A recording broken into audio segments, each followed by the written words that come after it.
Hello, friends. So I'll be starting this small little clinical snippets. So I'm sure all the listeners would agree that when we are doing rounds, we pick up a few important clinical signs, and it is just good that we deliberate upon these certain simple clinical signs and try to put it into the clinical perspective and try to deliberate our understanding on such things. So, so it will only take 3 to 4 minutes on nystagmus that we often tend to miss during our rounds. So this is one of our patients in ICU. As you see, he's intubated and ventilated. So you would see typically the nystagmus, which is a to and fro jerky movements. And as you see, it is more towards the left side and it is a horizontal sort of a movement. So you can see it once more.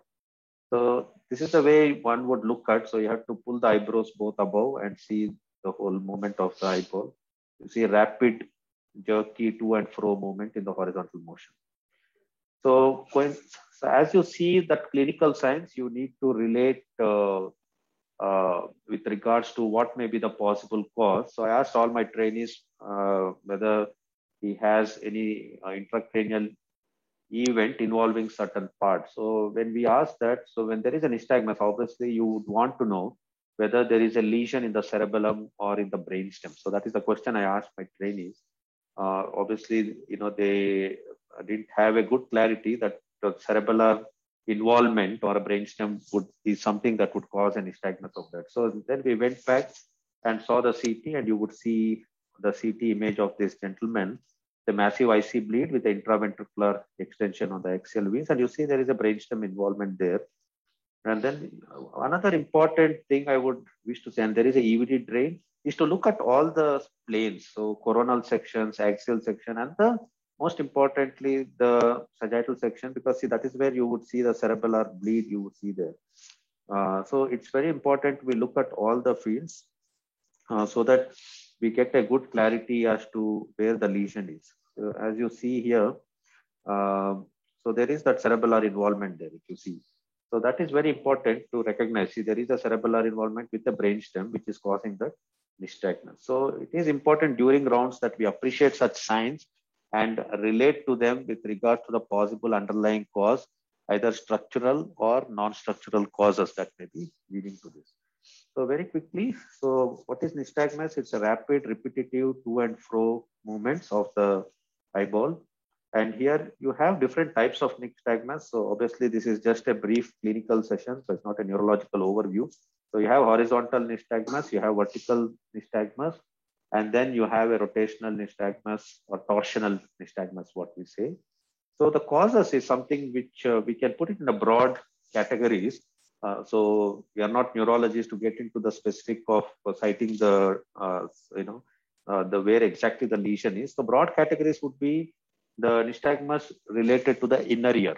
So you have vestibular apparatus which gets affected or vestibular nerves. So any of the problem with the inner ear or the vestibular apparatus lead to nystagmus. And the second broad category nystagmus tend to occur is in the brainstem and the cerebellar lesion. So it is mainly the cerebellar lesion and the brainstem lesion which can typically lead to nystagmus. And the third big category is the drugs. So there are any drugs that act on the central nervous system. Some of them may potentially cause nystagmus. One of the common drugs we tend to use is phenytoin. And we have identified when certain patients were on phenytoin who have nystagmus, and we do phenytoin levels, the levels may be much higher. So any of these anti-epileptic drugs.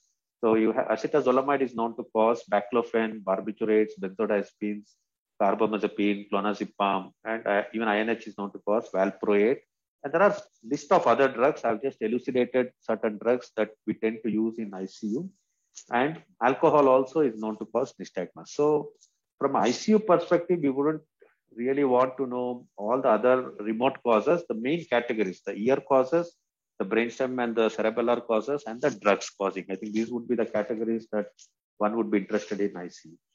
And because there was a cerebellar damage, so the science of cerebellar science is something which may be pertinent for a person to know, especially when patient is conscious and it's a small cerebellar bleed. So there is a mnemonic called vanished. So as you see, vertigo, I'll just put it in a pictorial format. So vertigo, ataxia, nystagmus, dysarthria. So intentional tremors is very typical of cerebellar hypotonia and dystoidokinesia, where you ask the patient to do alternate supination and pronation, which one would struggle to do. So this is another pictorial representation of cerebellar sense. So that's about it, folks. So it is just a clinical science that we would be talking in just 2 to 3 minutes and try to understand and have a bit clarity in these clinical pearls. So thank you all.